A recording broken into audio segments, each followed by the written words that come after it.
মাযহাব মানা যাবে কি? মাযহাব মানা জায়েজ? মাযহাব মানা জায়েজ। কেন জায়েজ? মাযহাব কি কুফরি নাকি? আবু হানিফা, মালিক, শাফি, আহমদ এরা কি কাফের ছিলেন নাকি?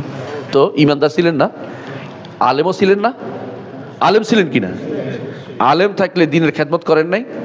খেদমত করছেন কিনা? আবু হানিফা কি আব্দুর রাজ্জাক ইউসুফের চেয়ে ছোট না বড়?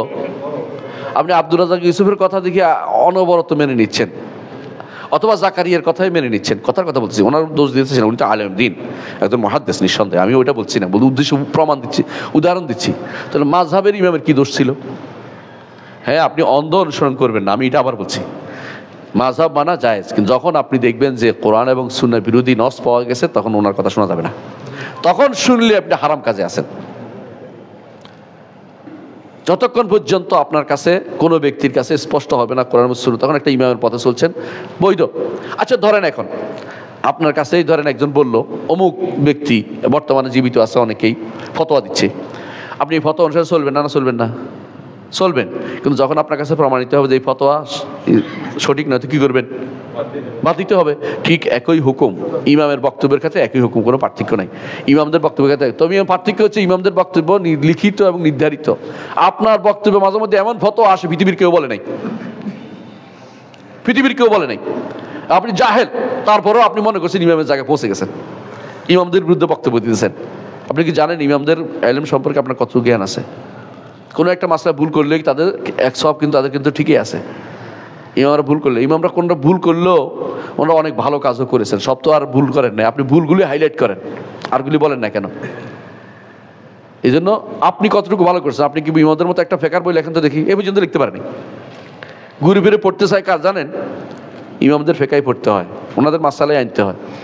এরা কেউ কেউ কী করে, কয় যে সিদ্দিক হাসান খানেরটা আনে। সিদ্দিক হাসান খান উনি যদি কোনো হানাফি ফেকা না পড়তো, অথবা সালাফি মানে ইমামদের আলেমদের বই আহমদ ইবনে হাম্বলের ফেকা না পড়তো, ফকি হইতেন? শওকানির ফেকা বলেন, শওকানি কি ফেকা আলাদা বানাইছে নাকি? হ্যাঁ, করতে গেছে ইমামদের থেকে নিছে। তো আপনি ইমামদের তো ইগনোর করে হঠাৎ করে ফকি হইতে চান কেন? এটা হবে না। ইমামদেরকে ভালোবাসেন, প্রত্যেক ইমামকে সম্মান দিবেন, মাযহাবকে যথাযথভাবে মেনে নেবেন, বিরোধিতা করবেন না। মাযহাব বিরোধিতা করার উদ্দেশ্য না, মাযহাবকে পায়খানা বলবেন না, এগুলি শয়তান তৈরি করা, জায়েজ না এগুলি।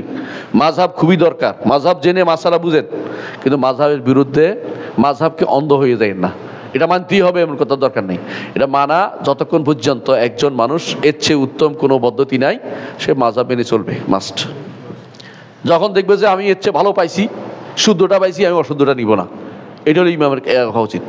আমাদের দেশে মানুষ দুই প্রান্তিকতা আছে, একদল বলে মাযহাব মানা শিরিক, আরেক দলের মাযহাব মানা ওয়াজিব, ফরজ। আসলে মাযহাব মানা কি? জায়েজ। মাযহাব মানা জায়েজ কার জন্য? যে যে বুঝতে পারে নাই। আমি তো কোনো মাযহাবের এসে জিজ্ঞাসা করবে আলেমকে যে ইজতিহাদের পর্যায়ে পৌঁছার মতো ক্ষমতা তার নাই। আমির কোনো নিজস্ব মাযহাব নাই, আমির নিজস্ব কোনো আমিলা মাযহাব আলাহু, আমি আর মুকাল্লিদ সমান সমান, অর্থাৎ আমি অর্থ হলে মুকাল্লিদ, অর্থাৎ তার কোনো তাকলিদ ছাড়া কোনো উপায়ই নেই। সে হয় আমার জিজ্ঞাসা করবে না আবু হানিফার জিজ্ঞাসা, কথা একটাই, আবু হানিফার মত দিলে হারাম হয়ে গেলে আমারটা জায়েজ হইবে কেমনে? আল্লাহ বলছে ফাসআলু আহলা যিকরি ইন কুনতুম লা তা'লামুন, না জানলে যে জানে তাকে জিজ্ঞাসা করো, না জানলে যে জানে তাকে জিজ্ঞাসা করো। ফাসআলু আহলা যিকরি ইন কুনতুম লা তা'লামুন, যে জানে তাকে জিজ্ঞাসা করো। এটা মৃত জীবিত সব সমান। মৃতের ব্যক্তি জীবিত লেখা আছে, ওইটা দেখতে পারি। আমরা বিন বাজের কথা নেই না, বিন বাজ কি জীবিত নাকি? তো কথা একটাই হইলো। আলবানির কথা, নাসিরুদ্দিন আলবানির কথা নেই না, তিনি জীবিত নাকি? তাহলে কথা তো একই হইলো। তাহলে বোঝা গেল যে মাযহাব মানার ক্ষেত্রে বাড়াবাড়ি করা যাবে না, ছাড়াছাড়িও না, বাড়াবাড়িও না। যদি কোনো কেউ মনে করে যে এটা আমার কাছে হক মনে হচ্ছে, তিনি সেটা নেবেন। 3-4টা তার কাছে আসে, বিপদ লেগে গেছে, এখন তার ইজতিহাদের জায়গা আছে যে ওই লোকটা আমার কাছে বেশি পছন্দনীয় মনে হয়, যে এর দুইজনের থেকে এর দাড়িটা লম্বা, এর নামাজ পড়ে দেখছি ভালো, সুতরাং এরটা আমি নিতে পারে, কোনো সমস্যা নেই। পার্থক্য হচ্ছে একটাই, যে আমি জব ভালো হোক মন্দ হোক অমুক ইমামেরটাই নিব, এইটা নিষিদ্ধ। সাধারণ মানুষ কি করে? প্রশ্ন, সাধারণ মানুষ আলেমদের জিজ্ঞাসা করবে। আলেম যদি কোনো তাকে নিজে ইজতিহাদ করে দেয়, সেটাও নিবে। আলেম যদি তাকে কোনো মাযহাব থেকে দেয়, সেটাও নিতে পারবে, কোনো সমস্যা নেই তার। না, আমি কোনো মাযহাবকে দেই না, কোনো মাযহাবকে প্রাধান্য দেই না, আমি কোনো মাযহাবকে প্রাধান্য দেই না। আচ্ছা, পরের প্রশ্ন। আসসালামু আলাইকুম, ফজরের সালাতের পর সূর্যাস্ত পর্যন্ত সালাত নিষিদ্ধ জানি, এমন অবস্থায় বাসা থেকে গিয়ে জামাতে ফরজ পাই, ফরজ সালাতের পর ফরজের সুন্নত আদায় করব কি ইসলামী দৃষ্টিতে সঠিক? হ্যাঁ, ফজরের সুন্নতটা এই সময় পড়াটা জায়েজ একটা হাদিসের কারণে। এই সময় অন্য কোনো নফল সালাত নাই। ফরজ সালাতের পরে সূর্য ওঠার আগ পর্যন্ত কোনো নফল সালাত নাই, তবে ফজরের 2 রাকাত সুন্নতটা আছে। রাসূলুল্লাহ সাল্লাল্লাহু আলাইহি ওয়াসাল্লাম একজনকে দেখেছেন ফজরের সুন্নত আদায় করতে, তিনি তাকে বলছেন 2 সালাত একসাথে পড়তেছ? বলছে না ইয়া রাসূলুল্লাহ, আমার 2 রাকাত ছুটে গেছে। রাসূল তাকে কিছু না করেন নাই। বোঝা গেল শুধু এই 2 রাকাতের অনুমতি আছে। এটা রাসূল স্পেশাল, এটাকে বলে এক্সেপশন। এক্সেপশন সবসময় এক্সেপশনে থাকে, এটার সাথে আর কিছু কিয়াস চলে না।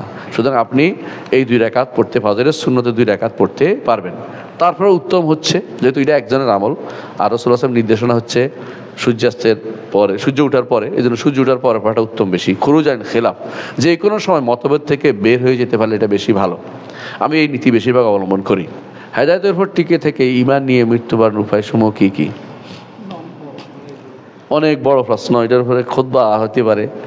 তবে সংক্ষিপ্ত কথা হচ্ছে, আপনাকে হেদায়েতের উপর টিকে থাকার জন্য প্রথমে দোয়া করতে হবে আল্লাহর কাছে, রব্বানা লা তুজিগ কুলুবানা বা'দা ইয হাদাইতানা ওয়া হাব লানা মিন লাদুনকা রাহমা ইন্নাকা আনতাল ওয়াহ্হাব। এই দোয়া বেশি বেশি করবেন, অর্থ বুঝবেন, আর ভালো মানুষদের সাথে থাকবেন, নিয়মিত সালাতগুলি আদায় করবেন, নিয়মিত সালাতগুলি আদায় করবেন।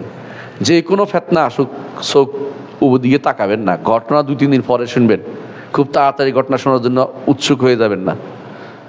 এই যুগে সবচেয়ে বড় সমস্যা হচ্ছে তাড়াতাড়ি ফিতনা নিয়ে তাড়াতাড়ি অস্থির হয়ে যাওয়া। এই যুগের সবচেয়ে বড় সমস্যা এটা। যুবকরা খুব দ্রুত অস্থির হয়ে পড়ে, এবারে কিছু বলে। অনেক মানুষকে আমি আনফ্রেন্ড করেছি এই কারণে। যখন ফিতনা, হ্যাঁ, মার্চ ফর গাজা ফিতনা শুরু হলো, এটা ফিতনা। কয়েকজন আমাকে, আপনি কোথায়, আপনি কোথায়? আমি কেন? আপনি নাই। আরে আমি কোথায় কেন যাবো? আপনি কেন যাচ্ছেন? এটাতে ইসলামের কোন উপকার হবে? হ্যাঁ, এটা কেমন কি বলেন? আপনি তো এই সে, হ্যাঁ আমি এসে, ঠিক আছে আমি তোমার আউট করলাম, যাও তুমি ঘুরো। এখন তারে আর খুঁজে পাওয়া যায় না, কিরে ওইটাতে কি উপকার হয়েছে এখন কয় না। এদের উপকার কি পাইছে জানেন তো? যারা দল করে তারা পাইছে। আর যারা গাদা টাইপের রয়েছে ওদের, হ্যাঁ, গাদা কি করে? হ্যাঁ, মানুষ টানে, কোনো খবর রাখে না কি জন্য টানতেছে। এরা গাদা হিসেবে কাজ করছে, ওরা গাদা হিসেবে কাজ করছে, ওদের হ্যাঁ দলীয় লোকদের গাদা হিসেবে কাজ করছে। আর কেউ হয়েছে তাদের অর্থনৈতিক কিছুটা সলভেন্সি পাইছে, এটা দ্বারা অর্থনৈতিক কোনো একটা সুযোগ সুবিধা নিছে।